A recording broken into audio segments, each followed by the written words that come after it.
Lance, and this is CNN Tonight. And, well, people who have nothing to hide don't destroy evidence that must be archived under the law. Says who? Donald Trump.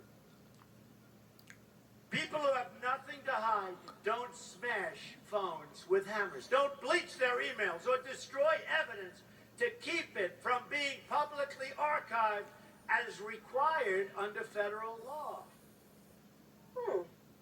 Remember all those cries of crooked Hillary or lock her up and throw away the key? Well, you remember. Crooked Hillary. Hillary was a criminal. She deleted her emails. People go to jail for that. Her emails, which put America's entire national security at risk. So crooked Hillary, crooked, you should lock her up, I'll tell you. Doesn't age well, does it? You know, his relentless attacks actually work, though, right? That infamous private server controversy may very well have cost Hillary Clinton the presidency.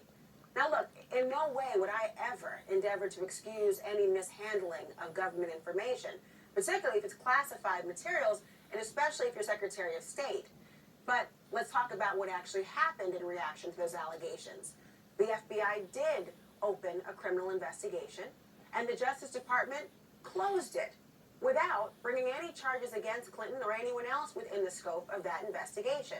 There were no findings of any intentional violation of law in that case. And let's not forget, there were hearings launched by House Republicans in Congress over those emails. So if consistency is what you should go for, and having sort of the knowledge of what happens in one instance must happen in another, you would expect those same Republicans who led the charge for investigations then to be vocal now. But they seem to be awfully quiet now about all we're learning about Trump's handling of government information. Maybe amnesia selectively? How quickly some people forget, or maybe want the electorate to forget. Will there now be lock him up chance? Well, of course they wouldn't be warranted. We don't actually know if Trump broke any laws or violated the Presidential Records Act by taking more than a dozen boxes of federal documents with him when he left office.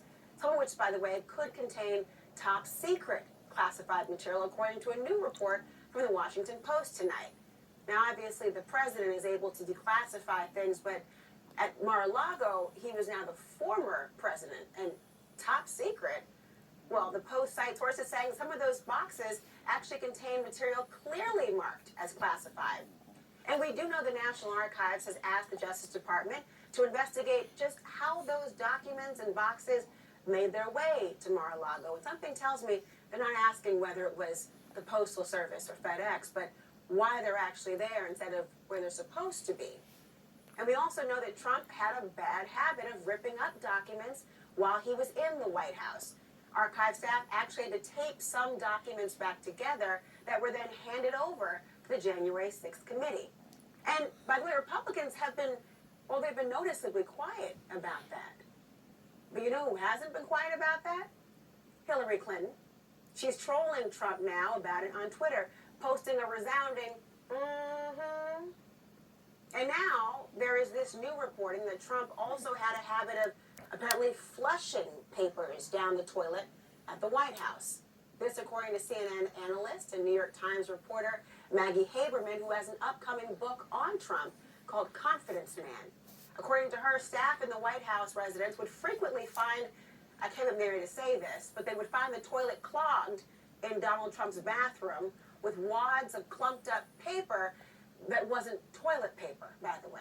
I mean, so much clogging in the pipes, apparently, that an engineer would have to come and fix it. I wonder if that partially explains his odd obsession with toilets. I remember all those rants about not having enough water pressure to flush everything down. Do you?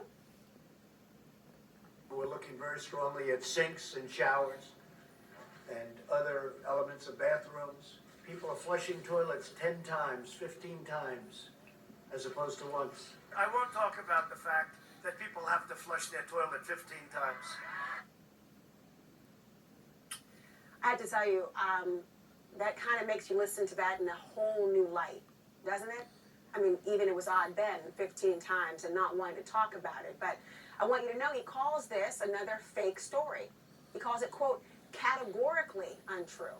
Says it's, quote, made up for publicity for a, quote, mostly fictitious book. Now that, what he calls a mostly fictitious book, that's one that he agreed to be interviewed for. And in a new statement, he also claims that, look, he had no legal obligation to return any records to the National Archives, which we'll talk about in just a moment. But he also says that he worked collaboratively to do so nonetheless. And meanwhile, there's also the mystery of the gaps in White House phone logs on January 6th. Gaps as to what transpired that day.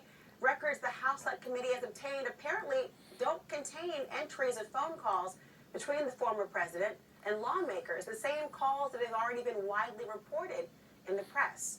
Now, look, perhaps that's for a benign reason.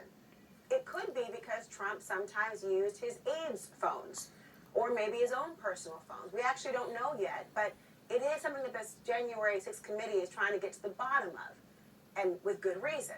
So the question is, did Trump violate the Presidential Records Act with all of those boxes that found their way to Mar-a-Lago? I mean, especially if there were top secret documents in there, according to the Washington Post.